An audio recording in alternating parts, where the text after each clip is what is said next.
Alright, we on it popping. Alright, so one. Shalom. I'm gonna begin by giving our glory and praises to Yahweh, Bahashim, Yahweh Shai, Bahashim, Rakakwadash. Alright, double honor to our beloved elders and apostles, the great millstone, shalom to those we elect, and shalom to all the Aki and pushing this truth and sincerity. It's the brothers from the GMS Columbus, Ohio branch, coming back again with another Friday class. Alright, and we just concluded, what did we just conclude? Ezra's? No. Or Habakkuk. Well, we did Ezra prior to that, then we did Habakkuk. So now we're going to do book of Zephaniah, which is only 3 chapters. All right, straight to the point. A little bit of history, and ultimately prophetic things as well concerning the day of the Lord. All right, the day Yahweh Bahashim, Yahweh Shai's wrath. All right. So real quick, just to break the ice, can the brother or whoever pulled up that Wikipedia of Zephaniah, can you read that real quick? And we'll start from there. So Zephaniah on Wikipedia, it says Zephaniah concealed of is YHWH. It's a name of several people in the Hebrew Bible. Which the YHWH is a tetragram of Yahweh. You got it. It says the most prominent, being the prophet who prophesied in the days of Josiah, king of Judah, 640 to 609 BCE, and is attributed a book bearing his name among the 12 minor prophets. Right. His name. And just to speak on that, like it says 640 to 609 BC, and this is right before pretty much the Babylonians came and besieged Israel. I believe the first besieging was in 605 BC. All right, and around this time Jeremiah was on the scene as well. Okay, when we read the first few verses in Zephaniah, he's pretty much tapping into prophesying against the idolatrous ways that Judah had practiced during that time. All right, we got it. It says his name is commonly transliterated Sophonias in Bibles translated from the Vulgate to the Septuagint. The name might mean Yahweh was hidden, protected, or Yahweh lies in wait. Right, which ultimately, real quick, we could look up the name Zephaniah, BLB. All right, and I believe it's Tazapania, if I'm not mistaken. Tazapania. All right, which means Yahweh has treasure. All right, and real quick, just to read column A, says a ninth in order of the 12 minor prophets, descendants of King Hezekiah of Judah, and prophet in the time of King Josiah of Judah. All right, which Josiah was one of the righteous kings, that came out of David's lineage. All right, and he was also prophesied about as well. Just his reign, as a righteous king. Pretty much from King, the time King Solomon fell, you had about 6 righteous prophets. All right, well, not prophets, like righteous kings. All right, who stemmed from that line, of the tribe of Judah. All right, you had 2 that did decent. All right, but Josiah was one of the righteous kings, prior to Jehoaz. All right, his son, coming up in his stead, which he practiced the wicked ways of his grandfather Amon, and other men before him. All right, but I believe Josiah was one of the last righteous kings that came from that line. But without further ado, we got that out the way through the Spirit, just to give you an ideal, all right, of the time period Zephaniah was on the scene. His contemporaries, like I said, Jeremiah was on the scene as well at that time, around that time. And then you had, men like Daniel who were, young coming up, and again, the end of his ministry, so to speak, in 609 BC. All right, is when the Babylonian situation started to, rise up. All right, so again, when we tap into the scriptures, understanding the timelines, and when these prophets were on the scene, it helps you paint a broader picture of what you're reading. It helps you encapsulate what was going on and why these things were written. All right, but we can begin at Zephaniah 1:1. This is Zephaniah chapter 1 at the top. The word of the Lord Yahweh, which came unto Zephaniah, the son of Cushai, the son of Gedaliah, the son of Amariah, the son of Hezekiah, in the days of Josiah, the son of Amon, king of Judah. I will utterly consume all things. So he was a prophet, from the tribe of Judah. You got it. Verse 2, I will utterly consume all things from off the land, saith the Lord Yahweh. I will consume man and beast. I will consume the fowls of the heaven and the fishes of the sea and the stumbling blocks with the wicked, and I will cut off man from off the land, saith the Lord. Right, and ultimately, Zephaniah was speaking out against, again, the wickedness that was happening, all right, in the tribe of Judah, all right, in particular, all through the southern tribes at that time, as prior, the northern tribes were exiled, all right, and brought, first and foremost to the, Assyrian captivity, and from there, they wind up in the Americas, all right. But yeah, he was just speaking out against, the southern tribes, in particular Judah, and all the wickedness that was going on amongst, our people at that time. All right, which, like I said, prior to Josiah being established, which he was in the midst of Josiah's reign, but this had to be written in the earlier stages of his reign because, we know the acts of Josiah, all the great things he did, but this had to be, at the beginning when he was first being established, because again Zephaniah was prophesying against the tribes of Judah. But real quick, I just wanted to read a quick biography on Amon, his father, just like I said, so we could paint a picture of what was going on at that time. Why Zephaniah was coming in that spirit. Real quick, it says the Bible gives only a brief sketch of King Amon, 15th of the 20 sovereigns of the separate kingdom of Judah. Like his father King Manasseh, he sponsored idol worship and its associated evils.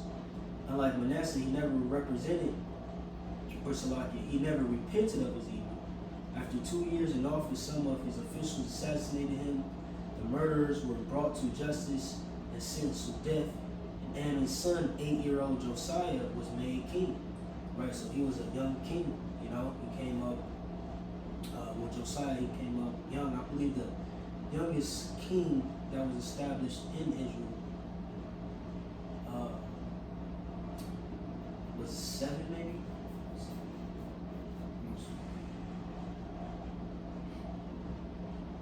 Yep, 7 was Joash.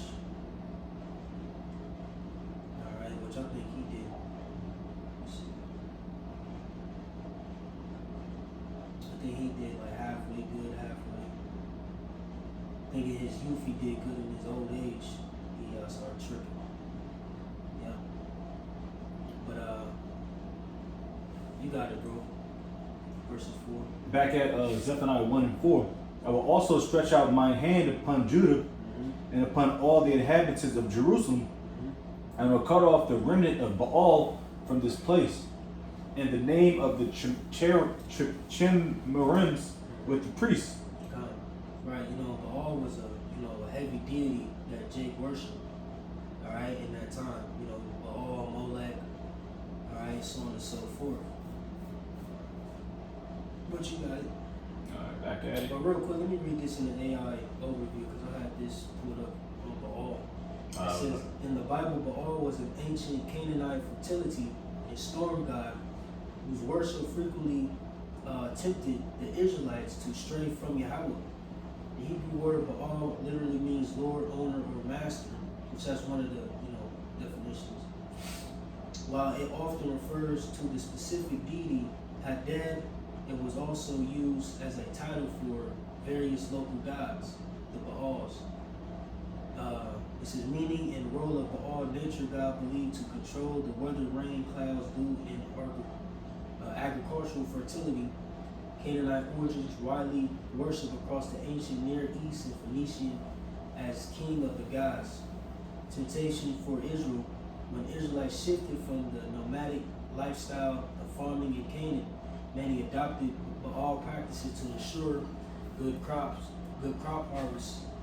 Right? And, again, because we understand that prior, to us receiving the land, you had those Canaanites who were in the land, but a remnant of them still dwelt amongst us.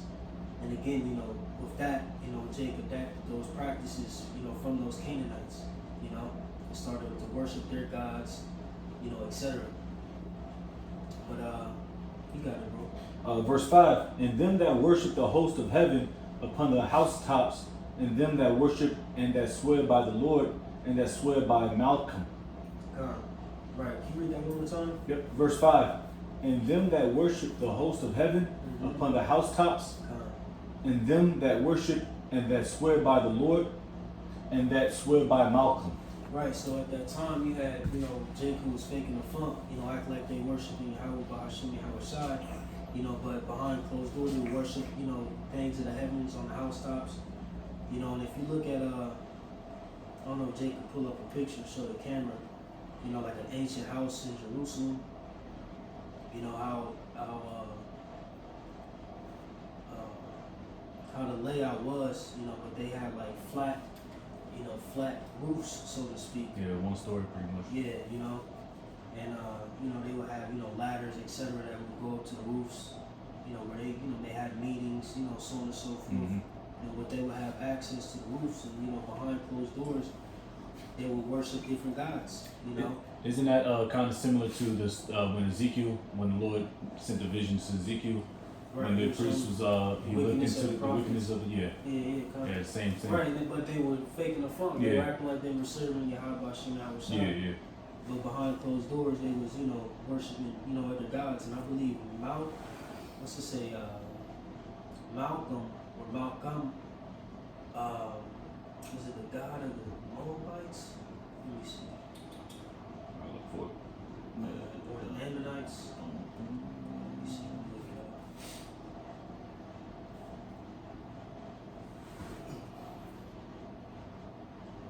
I'll be real quick.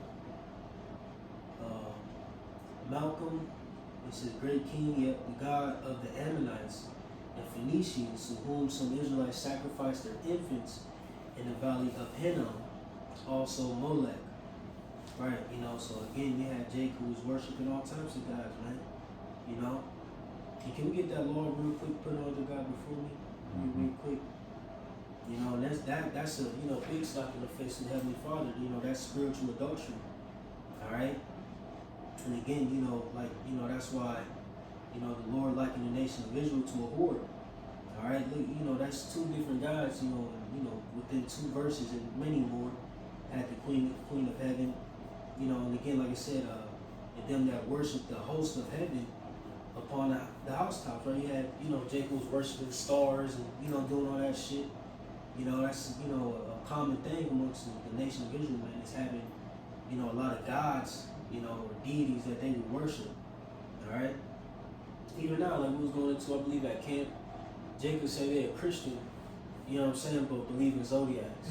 And all that shit, zodiac signs, here it is, you're a Christian, you believe in zodiacs and celebrate Easter, the fertility god. That's three different gods in, one set. So Jake just always been in the midst of confusion and going the hell off, Jake got that law? Exodus 23 says, thou shalt have no other gods before me. Thou shalt not make unto thee any image, graven image, or any likeness of anything that is in heaven above, that is in the earth beneath, that is in the water under the earth. God, right. And again, you go into these laws, the Lord was preparing us to rule and govern in righteousness, all right, and to ultimately be separated from the heathen nations. That's why, like the scripture said, this is our wisdom in the sight of the nations. All right, but again, Jake, wanted to be curious and all that shit, and to live freely, so to speak, in wickedness, like the other nations. Yep. They dove in tapped into, you know, the left hand spirits and, you know, their ways, man, which has been nothing but, you know, to our own detriment. Yeah, even in the book of Samuel, when they wanted the king over them, and the Lord like, all right, I'm gonna give you what you want, you know. Yep. That's how that came about, because they looked at the other nation, other heathen nations, and they aspired to be like them, you know. Yep. Which also is, you know, Yeah. spirit, that was all through the spirit, you know, because that would be the, you know, the line of the Lord. Yeah, the Lion King, yeah. You know, but of course, you know, the Lord, you know, His will and His movie, you know, likes theatrics, you know. But we can continue with Zephaniah. All right. Back at it. Back at Zephaniah chapter 1. Real quick, you got the NLT next to that? Or I just want to read it in the NLT real quick. With that verse? Yeah, verse 5. Got the NIV. Real quick, I'll read it. All right. Zephaniah 1:5, it says, "For they go up to their roofs and bow down to the sun, moon, and stars." Right, and like the scriptures say, real quick, can we jump to Romans? Worship the Creator rather than the creation real quick.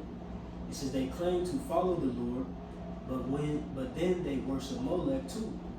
Right, you know, another name for Malcolm or Malcolm. All right, the Ammonite, you know, God. This is Romans chapter 1, verse 25. This is, who changed the truth of the Most High into a lie, and worshipped and served the creature more than the Creator, who is blessed forever among. Right. So, you know, you're supposed to worship the Creator rather than the creature. You know, who created these things? Who created the sun, moon, and the stars? You know.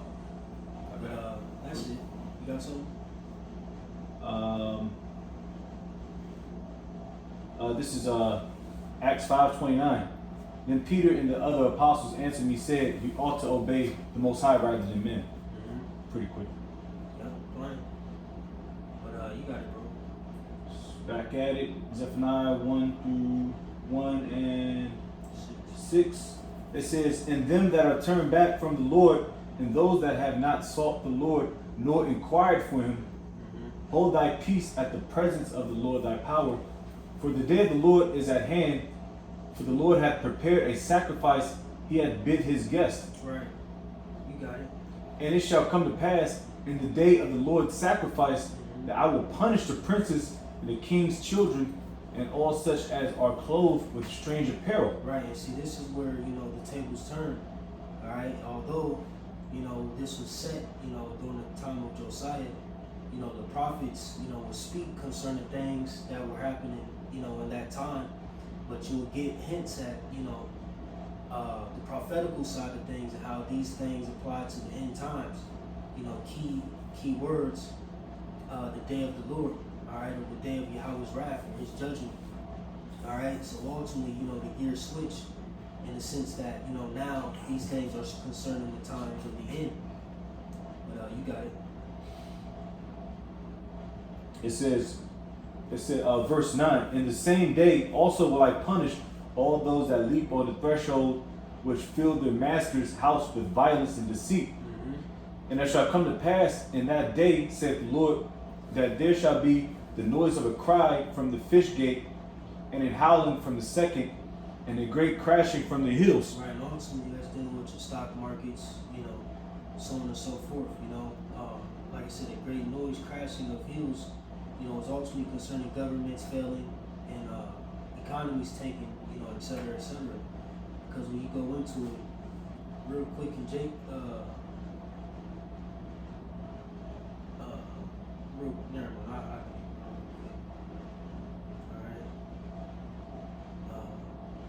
Fish gate in the My house Bible- is weird. I was looking for that Fish too. gate in the Bible meaning, it says the fish gate was an ancient northern, right? Because again, the prophets, you know, are seeing these visions, etc. And like we always go into, even concerning the mission, they describe the things that, you know, were the things that are close, you know, in relation to, you know, their situation. All right, and you know, explaining them in terms and terminologies that they had then. You know, so here it is, you know, Zephaniah may be seeing, you know, Wall Street, you know what I'm saying, or you know, banks, you know, so on and so forth, you know, trading systems, you know, et cetera, economies, but he's, you know, using terminologies that he had you know, in his day. Yeah, or your modern day fish gate. Right. You know, reminds me of that show, Empire. It's a Empire? Boardwalk Empire. I'm not sure. Either way, it's a show, but they all gathered in the morning to get the great catch, and they wound up catching a dead body, and so it tainted the whole joint. Everybody went home mad.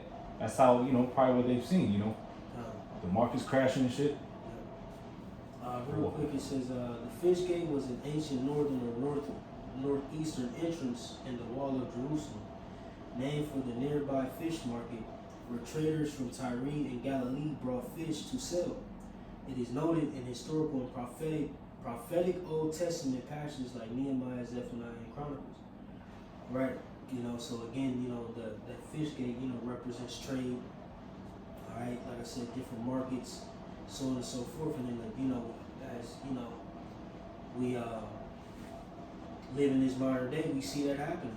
All right, we see, you know, trade markets, you know, fell in the Strait of Hormuz, you know, so on and so forth. You know, trade routes being shut down, which is calling on inflation, shrinkflation, so on and so forth. You know, so again, you know, key words like, you know, the day of the Lord. All right, you know, is hints at, you know, where, you know, a lot of these Old Testament books, you know, these prophetical books, you know, speak concerning the things of the end. All right, but you got it. And like I said, in a great crashing from the hills, what are the hills? Different governments. You know, you got it. Verse 11, it says, "How ye inhabitants of Miktash, for all the merchant people are cut down, all they that bear silver are cut off." Right, you know, again, Miktash was another one of those trade cities. Good merchant cities. You know, merchant cities, you know, which, like I said, again, you know, symbolically or prophetically speaking of, again, these different economic collapses, so on and so forth, that will happen in today's time. All right, for like I said, for all the merchant people are cut down, all they that bear silver are cut off. You know, so again, you know, governments will tank. All right, trade systems will tank, which will cause, you know, economic collapse, so on and so forth. And again, you see those things happening in modern day. You know. Can I get a quick one? Just, I'm gonna read through it fast. Revelation 18 and 11. "And the merchants of the earth shall weep and mourn over her, for no man buyeth their merchandise anymore. The merchandise of gold and silver and precious stones and of pearls and fine linen and purple and silk and scarlet and all dyeing wood and all manner of vessels of ivory and all manner of vessels of most precious wood and of brass and iron and marble." I can jump down real quick. Verse 15, "The merchants of these things which were made rich by her shall stand afar off for the fear of her torment, weeping and wailing." And that's pretty much it. Yeah, kind of right. And ultimately, when Babylon the Great is completely destroyed, you know, which is a consumer country, all right, all the merchants, you know, those who sell goods and, you know, have goods and supplies shipped over here for, you know, revenue, all right, they're going to howl, you know, because, you know, again, they can't live off the backs of, you know, Americans, you know, which are the biggest consumers on the planet. But can we get that real quick? You know, Ezra's, the storehouse, should be exactly what in Ezra's? Yeah, 16.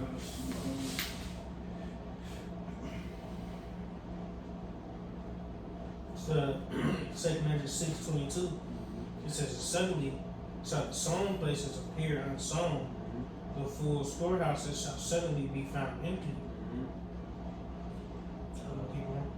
Yeah, "And the trumpet shall give a sound, which when every man heareth, they shall be suddenly afraid." right. You know, again, so, you know, a lot of, like I said, and suddenly shall the sown places appear unsown, and the full storehouses shall suddenly be found empty. You know, again, hitting that economic collapse, you know, so on and so forth. All right, like I said, which is prominent in today's time. You said gas is going back up to $4 fucking dollars, $4.30 and shit. You know what I'm saying? And that's going to be the new norm. Here it is, you know, it hit, you know, prior during the COVID time, it went up to like $5.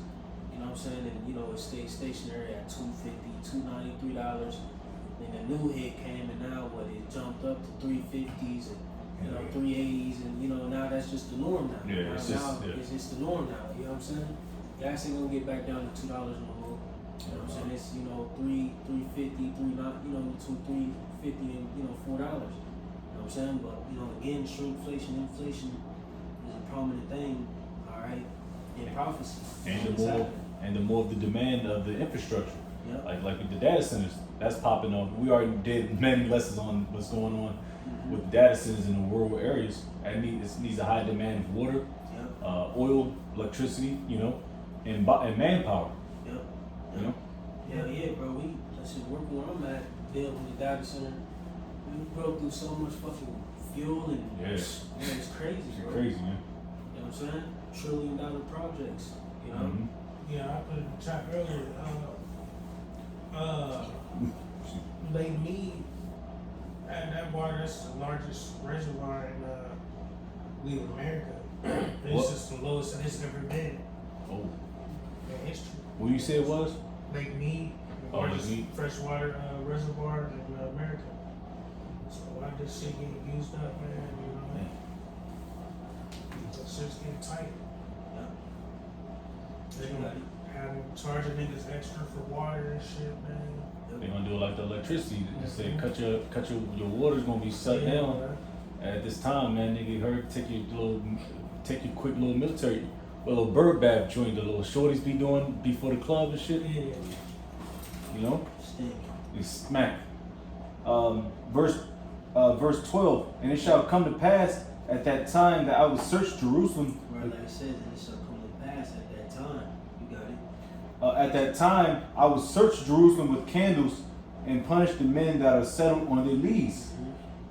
That they say in their heart, the Lord will not do good, neither will he do evil. Right, and that's happening now. The Lord is searching Jerusalem with candles. Meaning, ultimately he's putting a scopeo on his people. All right, and first and foremost, with the men who proclaim to be prophets, all right, to be men of the Lord. He's searching us out first. Whether it be in GMS, and other camps, other fractions of this thing of ours. All right, and like I said, punishing the men that are settled on their knees, right? Pussyfooting, all right, slothful, not taking things serious. It says that say in their heart, Yahweh will not do good, neither will he do evil, right? Who just brushed the Lord off. Like the Lord won't judge them, And like I said, that applies not only to these other camps, but to us as well. All right? That's why the scriptures speak about being fervent in business, man. Because the Lord, he don't need us, we need him. All right? So we got to, go full throttle on this thing, especially as we, cross the finish line, man. You got it. And again, Jerusalem is a people before it's a place. What's that precept? Galatians, I think it's Not Galatians. No. I think it's Maccabees. I'm thinking Jerusalem something. for the people. I think it's something totally different. If I'm not mistaken. Let's see if I can find this precept else.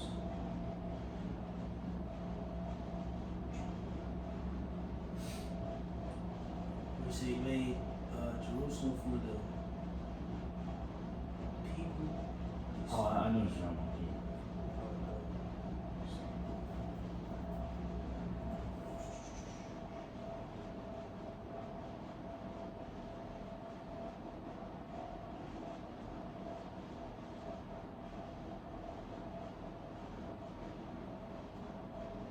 I can't find it.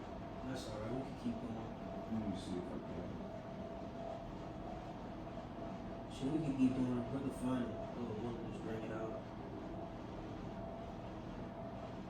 Alright, back at it. Back in Zephaniah 1 and 12 again. And it shall come to pass at the time that I will search Jerusalem with candles and punish the men that are settled on their lees, that say in their heart, the Lord will not do good, neither will he do evil. Therefore their goods shall become a booty, and their houses a desolation. They shall also build houses, but not inhabit them. And they shall plant vineyards, but not drink the wine thereof. Oh no, I think I found it. Yeah, that goes directly into the curses in Deuteronomy 28th chapter. Alright? We're building up Esau's stinking ass country. I got it real quick. 2 Maccabees 5:19 says, nevertheless, the Most High did not choose the people for the place's sake, but the place for the people's sake. Mm. Right, you know what I'm saying? So again, Jerusalem is a people before it's a place, you know? But I just want to bring that out real quick, just to bounce with that Zephaniah 1 and 12. You know, like you said, you're going to search Jerusalem. You know, also he's going to search the people, alright? People who make up Jerusalem. But you got it, bro, slide. Verse 14, the great day of the Lord Yahweh is near. So start at 13. I bet. Verse 13, it says, therefore their goods shall become a booty, and their houses a desolation. They shall also build houses, but not inhabit them, and they shall plant vineyards, but not drink the wine thereof. Or it's going to be spoiled, you know? You got it. The great day of the Lord is near. It is near, and hasteth greatly. Even the voice of the day of the Lord, the mighty man shall cry there bitterly. Right, and that's what we're approaching, man. The great day of the Lord. Alright, like I said, it hasted greatly. Like I say, even the day of the voice of, or so like even the voice of the day of the Lord. Like I said, the mighty man shall cry there bitterly, right? All these mighty men, you know, whether it be a fucking mighty ass white Russian nigga or, you know, Edomite, whatever, you know, a lot of the mighty men, you know, are going to be brought to these wars. Alright, they want to be in a destitute state. Alright, like I said, they shall cry there bitterly, you know? You got it. That day is a day of wrath, a day of trouble and distress, a day of wasteness and desolation, a day of darkness and gloominess, a day of clouds and thick darkness. Right, and that's what it's going to consist of, man. You know, all right, mingle. You know, a day mingle with chariot fire, nuclear fire. Like I said, distress, anguish, fucking earthquakes. You know, cosmic, or not cosmic, but what's that fucking word? Think about an earthquake. Seismic, yeah, seismic. Oh yeah. Earthquakes and storm, because this destruction is gonna, cause a lot of, imbalance. Like, the world ain't, what I'm saying, ain't never feel this, what I'm saying, this time around, like the scriptures speak about. Really? That's gonna cause tsunamis and, different, what I'm saying. The water's not gonna be still. The Lord's gonna let the angels let the waters go and start tearing up Japan and shit. It's gonna be Taiwan. Godzilla. yeah, Leviathan gonna pop up too. Yeah, it's gonna pop It's up. gonna be crazy, man. Yep. When you think, what I'm saying, how detrimental, alright, the Lord's judgment is gonna be this second go around. But you got it. It says a day of verse 16, a day of the trumpet and alarm against the fenced cities and against the high towers. Yep. All these places that been untouched, and what I'm saying, got great defense. Defenses. What I'm saying, artillery, so on and so forth. America being America, yeah. What I'm saying, the place ain't been penetrated yet. All right. They said a day of the trumpet and alarm against the fenced cities and against the high towers. You got it. Verse 17, and I will bring distress upon men, that they shall walk like blind men, because they have sinned against the Lord, and their blood shall be poured out as dust, and their flesh as the dung. Right, just encapsulating, how violent the Lord's gonna get, man. All right, and how angry He is, with the people on this planet. You got it. Verse 18, it says, neither their silver nor their gold shall be able to deliver them in the day of the Lord's wrath, but the whole land shall be devoured by the fire of His jealousy, for He shall make even a speedy riddance of all them that dwell in the land. Ooh, I get that. Might as well get that real quick. We get that one in Proverbs, richest prophet not in the day of wrath. Can I get Revelation whenever you finish? Oh, I gotta jump to Revelation 18. Back at it. She says speedy riddance.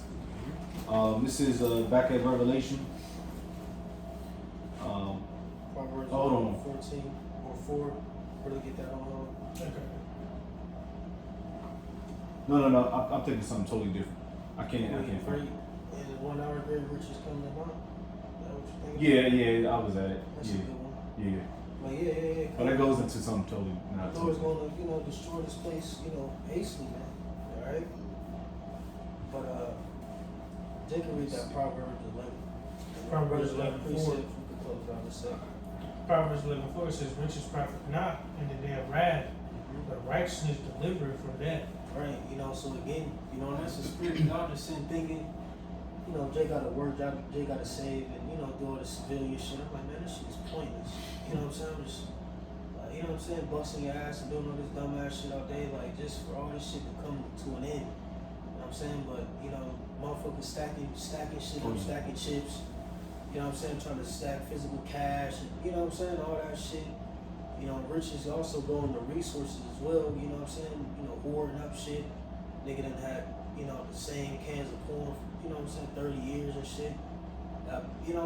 Outhouses and, and all that shit, bro. Try to prepare themselves for SHTF scenarios and shit, bro. But it's all gonna, be for naught. You know what I'm saying? Because ultimately, like I said, but righteousness delivered from death.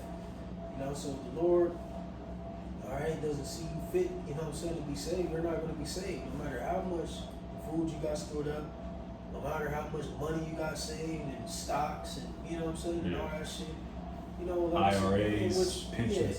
Which it ain't nothing wrong to have that type of stuff, but when the Lord show up, none of that shit's going to matter. What's going to matter is who are you inside. Like the scriptures speak about, he's going to reward every man according to his deeds, man.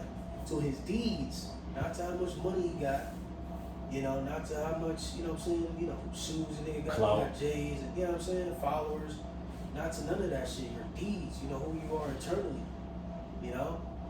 Like the scriptures speak about, he's going to try men's reins, man. The inner man, And that's the spirit I just did a lesson on that today. Just going into, just being ready to let go of shit, Like we got other things we look forward to.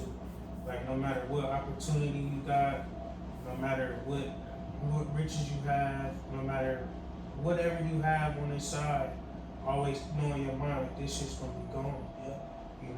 No matter how much you love it either. It's like, hey, we know this shit's gonna be gone one day. That's the spirit. Yeah, that's the reason why, through the spirit, I just been trying to just let things be. Just let it be what it be. If it's gonna be this, it's gonna be this. And if it's not, too much. Yeah. So real quick, get that in apocrypha. Let go of that mortal thoughts. Holding that attachment, holding people to certain standards and shit, man.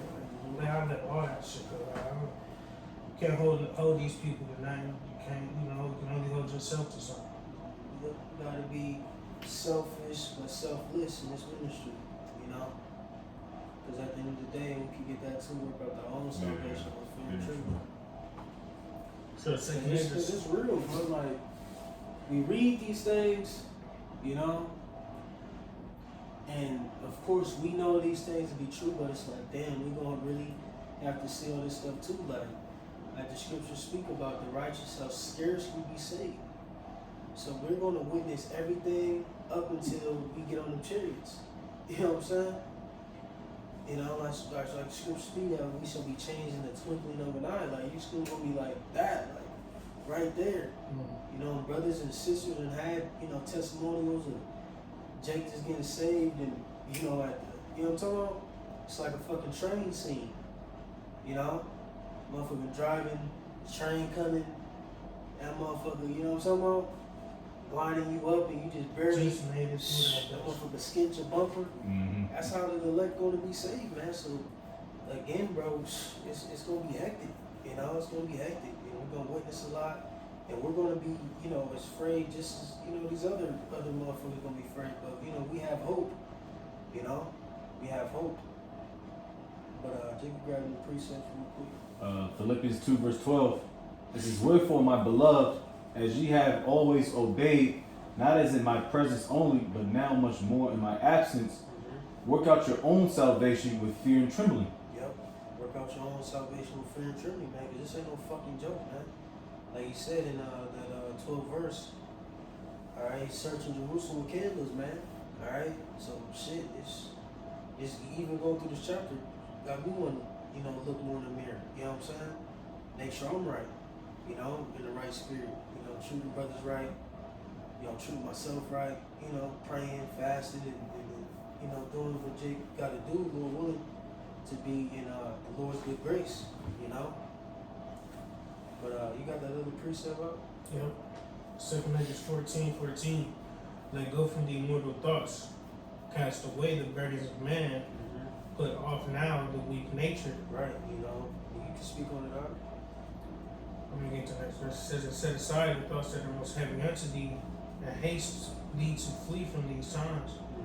Man, like I said, just dealing with all the day-to-day stuff, because, you know, that's, you know, adding up and leading up to, you know, these greater days we got still to come. You know, so there's no point in being attached too much. You know, like I said, you know, Jake get offered certain opportunities, you know what I'm saying? You know, dealing with your women, children, all that kind of stuff, you know what I'm saying? The things that we hold dear to us, you know what I'm saying? Because it ultimately get us through the world, per se. Like I said, just knowing that, we know that, you know, these things will be gone, you know what I'm saying? We know, you know what I'm saying, just like it speaks about in Matthews, you know, we gotta be able to forsake these things. You know, being ready to let go. So it starts as a mental thing. You know, even when you're in the midst of these things that you love, you gotta have in your mind knowing that hey, this may not go how I think it's gonna go. This may not last how I would want it to last. You know? Yeah. Even with your job, man. You know, you got a good job. You know, they already hate us. You know? You don't know how long that's gonna last. You know, even at your own crib, you don't know how long that shit's gonna last. You know, you gotta have all that type of stuff in your mind. It's a mental thing. It's a mental battle. It's a spiritual battle. You That know? you constantly gonna fight. Yeah. Every time you I know me first. I know all the brothers in this. Yeah. We're gonna constantly. That's a fight that we have to deal with. That just comes with the truth. You know, you don't have Pookie Ray right down the corner ain't worried about. Yeah, he's probably worried about the next day when he gonna eat, but for the most part, that nigga ain't worried about shit. You know, he always thinks he's gonna have like a safe net. But I do have a definition because you pulled out that precept. If you want to be finished speaking. Nah, I mean that's really the point. You know, and it's not to say that you can't have shit, but just know it ain't shit worth holding on to too heavy. Yeah, this is perfect. It goes with it. So I pulled up as soon as brother said it, I pulled up the definition of rekindle. It says to rekindle means to start or bring back a feeling, fire, or interest that grew weak or dried out. All right, it says it comes from again, and kindle, to light a fire, meaning to make something glow or feel alive again. You know, that's a personal story, but off camera type shit. You know, just going back into, you know, chilling with one of your ex shorties. And, you know, you it's like a rekindlement. But then you got slap yourself up out of that, because you can get caught up in affairs with this world if you don't get back on track, man. Facts. Mad facts. Man, you know, shit, my fucking new Wayman, Jake, you know what I'm talking about? Mm-hmm. Feeling good, like, damn, man, you know what I'm talking about? Yeah, Like, yeah. shit, man, I felt like this since I was in high school, you know what I'm talking about? Yeah. Shit, not even high school, shit, like middle school, like, this some type Little puppy love thing. teenage fever type shit, what the fuck? Facts. Mad They facts. had to, like, kind of, you know what I'm talking about? You know, your brother got to hit you with the ass, you know what I'm talking about? Like, snap into it, like, you know what I'm saying? Snap out that shit, like, not to say, like, you know, you don't deal properly, but, you know what I'm saying, that, you know, Satan to try to attack them things, you know what I'm saying, Yeah. that fuzzy, lovey shit, That's you know, just anything, bro, any type of comfort to help you, like, man, you know, now here it is, you think about a house, so, The major pain joint, major pain move. two-car garage, like, Yeah. she like, you know, bump your head, like, hold on, man. Throw some like, concrete in your face. Hey, I'm like, That's what the fuck why it's important to have that mental fortitude. Yeah, man. Even in that shit, like, bro, what? Damn, you know, I got a little, you know what I'm talking about? Nice little truck. Baby girl got her wig. She got strollers in the back. You know what I'm talking about? Like, Yeah. You get to thinking. Then boom, man. You know what I'm saying? But then you got to snap back into reality. Like, nah, man. And then the crazy part about it is, the Lord could put you in a position to be like that. What are you gonna do then? Is your mental strong enough for you to say, damn, I done fucked around and did this, now that, you know what I mean? We got a crib. How you gonna move? Yeah. Are you prepared to lose that? What just was given to you? Yeah. Like, think about that, bro, because the Lord do stuff like that too. Just To test you out. Real talk, man. Quick one.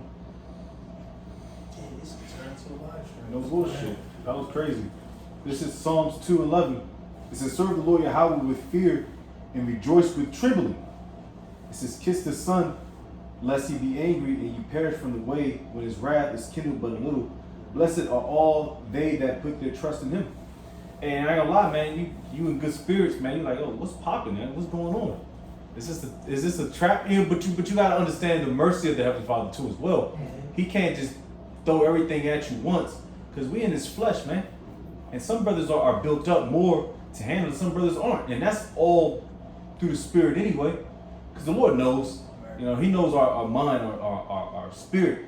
You know, some brothers might trip up a few more times than another brother. So, but the Lord has that balance where he can manipulate and maneuver, you know? Because some brothers, like I said, some brothers can be a little weak-minded, weak-hearted. But that's why you got the family, that's why you got the first and foremost, the spirit of the Lord, and then you got the brotherhood to keep you in balance. You falling for that shorty too much, my man, you need to throw some concrete in your face, man. Or take a knee. You know, I'm not saying any brother in here, I'm just saying, well, hey man, you look like you making more money than you ought to be, man. Or you look like you worried about going making too much overtime, nigga. When you got some bills you need to take care of, you know, your pocket's alright. And brothers look for each other's, and brothers always constantly, you know, not in brothers' business so to speak, but brothers in brothers' business. You know what I mean? And your pocket's good, man. What you looking down for? And that's love. That's it. My ultimate thing, just to bring it, you know, like, the Lord will throw you bones at times, but just don't lose sight. Don't lose sight, bro. Because this world is catered around taking your mind off the prize. And that's what we gotta stay focused on, right? No matter what the fuck we dealing with. Don't lose sight, bro. So I'll make this last point real quick. Like the earlier Yashawan who was speaking about adjusting, you know, because the times are moving quicker. That's putting Jake in the mindset of, having to hurry and worry. You know, and again, we gotta adjust to, what's happening in the world and make sure again that, like he brought out the precept, kiss the Son, lest he be angry. Right? When you kiss the Son, it means you're reverencing the Son, which is Yahweh Shai. You know, so we gotta make sure that we're constantly and always reverencing Yahweh Bahashim Yahweh Shai. Although we're in the midst of a tumultuous situation where we gotta try to keep up and and all that shit. Be citizens and work. Gotta go to work, do the work out, try to take care of your body, and that shit's hard, bro. It's hard. You know what I'm saying? And now conundrum, clusterfuck because you're trying to stay on the right path, but you got so much shit going on. But again, that's why we gotta stay prayed up and pray the Lord guide us and help us just slow down, like we brought out. Let go of the mortal thoughts. You know what I'm saying? Sometimes you say, hey man, I need to take a day off work. You know what I'm saying? Or fuck that. I ain't going to do that OT today. I'm leaving early. You know what I'm saying? Just so you can, catch up and unwind a little bit, man. Because it's just chaotic out there. But Jay, good. But real quick, Slavery, I'm gonna do a video on it too. I'm rewatching Dragon Ball. First, when Goku's a child. You know what I'm saying? Your boy Master Roshi, he said his motto was to train hard, study hard, and rest plenty. You know what I'm saying? So, like you said, we gotta have time. Sometimes we just gotta just chill out. You know what I mean? But take a nap. Meditate, think about the Lord, because everything's moving so goddamn fast. It's like you don't got time for shit. But you gotta force yourself to slow down. So you can praise the Lord, pray to him real quick, make a little 5-minute prayer. There's just you and him, no phone. You gotta make sure you do that because, like you said, everything's so fast, man. It's just, you can just, that shit can be tiring. That shit can fuck with you. And you gotta worry about your damn children or your woman or your family. Hey, can you come here, cut my grass? Hey, the woman, oh, can you take me? Like, goddamn. Like sometimes, hey, what about yourself, But that's all. That was what I was edifying concerning the class and the live stream. But yeah, man, we give up all your praises too. Yahweh, Bahashim, Yahweh Shai, Bahashim, Rakakadash. Alright, double honor to our beloved elders and apostles of great news, so and so, if you like. Shalom to all the Aki, pushing the shoe, push the city, gonna say Shalom, Kwame Yasharala. Kwame Yasharala. Shalom.